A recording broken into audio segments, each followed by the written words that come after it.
Hello and welcome back to Cinnamon Sanctuary. Thank you very much for tuning in. Today we will be making chickenyassa. Chickenyassa is a dish which originates from Senegal and is also very popular in various countries of West Africa. So without further ado, let's get cooking.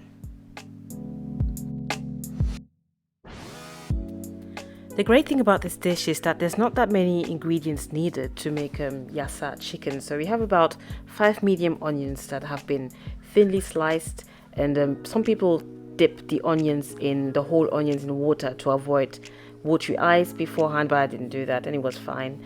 And we have the juice of about 2.5 lemons, some Dijon mustard, of which we'll be using 3 tablespoons, and this will form the base of our sauce. And the green slushy mix here is a mix of parsley, ginger and garlic. So I used a handful of parsley as well as about 3 fingers of ginger and 4 to 5 cloves of garlic.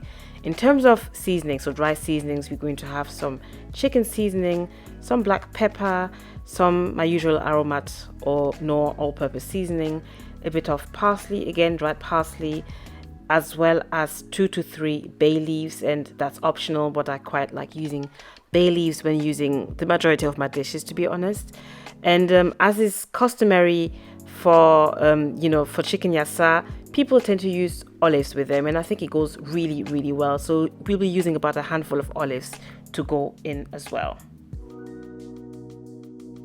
First, we're going to go ahead and season our chicken. So we have about 1.5 kilos of chicken here, and we have a mix of chicken legs and chicken thighs. And I washed them very well in lemon and water, and we're just going to season it with some all-purpose seasoning, chicken seasoning, as well as some black pepper.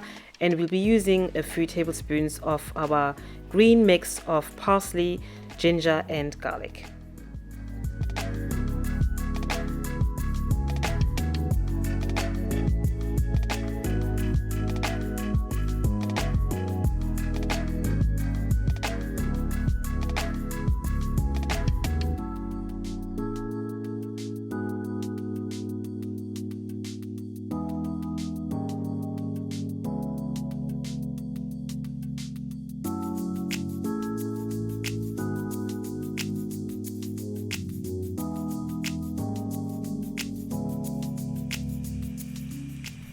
You will have noted that I left about a couple of tablespoons of the green seasoning behind because I'm going to use that to season the onion, which eventually will also end up making it into the chicken.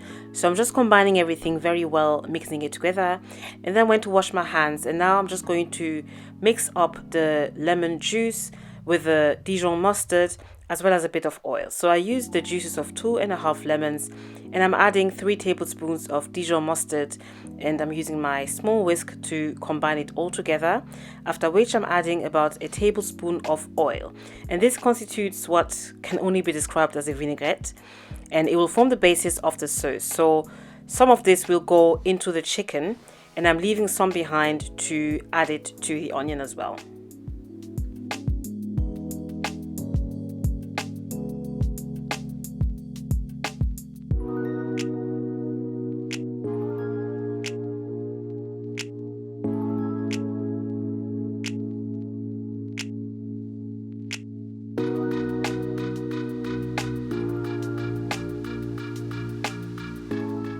So stage 2 of our seasoning procedure, the onions are now ready to be added to the chicken, and I'm going to season them very lightly with the remaining green seasoning as well as the vinaigrette that we just made. And to be honest, you could have done this all in one go. You could have added the chicken and onions and then the seasoning all together, but I just decided to do it that way because I wanted to ensure that the onion also received, a little bit of attention. So I did it this way, but you can mix it all in one go if you prefer. So I'm just mixing this all in, and I'm going to kind of press this into the chicken, and we are now going to let this marinate, ideally overnight, but you can leave it in the fridge for about a couple of hours. That should also do the trick.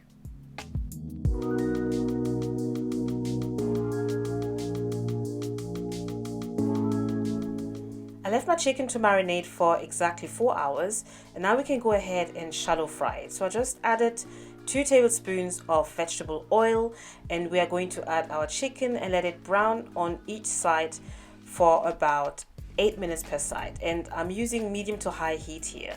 And the idea is to only brown the chicken, so we don't want it to be fully done. We just want it to turn a golden brown color, and we are going to fry this in batches. So this is my first batch, and I'm going to let this cook and then add the second batch and remove, and I'll show you what we'll do after. I should also add, we are only going to fry the chicken here, so when we remove the chicken, we left the onions behind.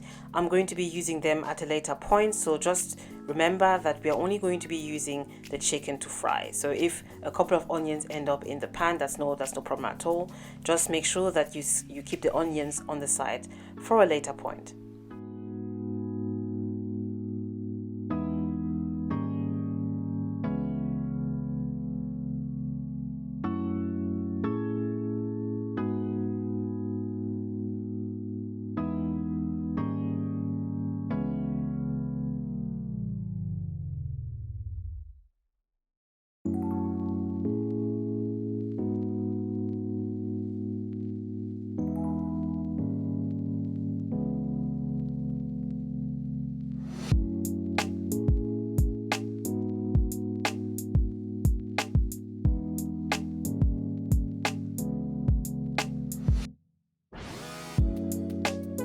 So as you can see, our chicken is nice and brown. It looks absolutely delicious, and we left with this lovely caramelized, sort of not burnt but brown bit at the bottom of the pan. This is the best bit. Don't throw it away. You need this. I didn't add any extra oil to this. What I had there was fine. So now we're just going to go ahead and add the entirety of our onion that we chopped earlier. So all onions need to go into the pot, and they will now start to caramelize. So this is the fun bit. This is the interesting bit. This is where all the flavors are going to be combined. So I'm going to let the onions caramelize, and as you will see, they will turn a nice brown caramel color, and this is where the sweetness is released. This is where all the combinations of the flavoring is going to happen. And as you can see, I added a couple of teaspoons of sugar. So this is optional, guys, but I think that the sugar makes a nice difference because we used a bit of lemon, and obviously there's this acidity, but now that the onion is caramelizing, it's releasing all these sweetness. But I think that the sugar aids to the process basically. So I added a little bit of sugar, but that's entirely optional. So once the onion is caramelized, I think I let it in for about 10 minutes, no longer than that. It's nice and soft and translucent. You can now go ahead and add your chicken.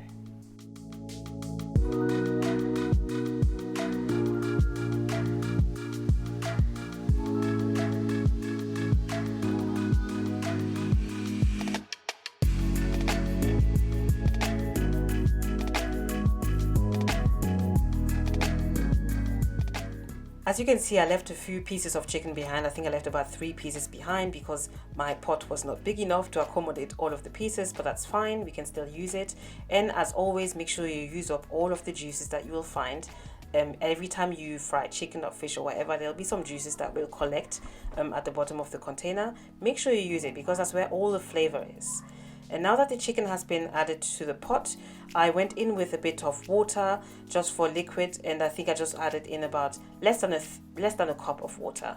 And some people like to add stock instead of water, but I find it a little bit redundant because the chicken has bone, it's got skin, so much flavor is going to be released when it's cooking on low fire, and a stock will form anyway, so I think it's a little bit redundant to add stock. So water is just fine to add. So my chicken has been cooking on a low heat for about 15 minutes, at which point I went in with the olives. So the olives are usually added towards the end of your cooking time. So I'm only going to leave this in for another 6-7 minutes.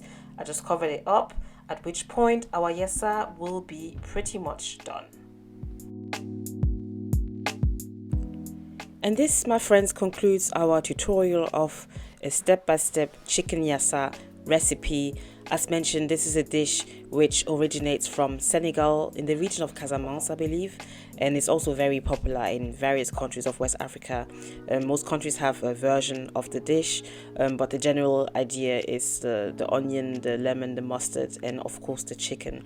And I strongly encourage you to replicate this dish. It is so delicious, honestly. You won't regret it at all. It just really works, especially with the caramelized onions. It's a dish that really works together. It just works well. Somehow, whoever came up with this is a genius, honestly. And yeah, I hope you enjoyed the recipe. Don't forget to subscribe, leave a comment and a like if you enjoyed this. And I will see you very, very soon on my next video. Thank you for watching. Bye.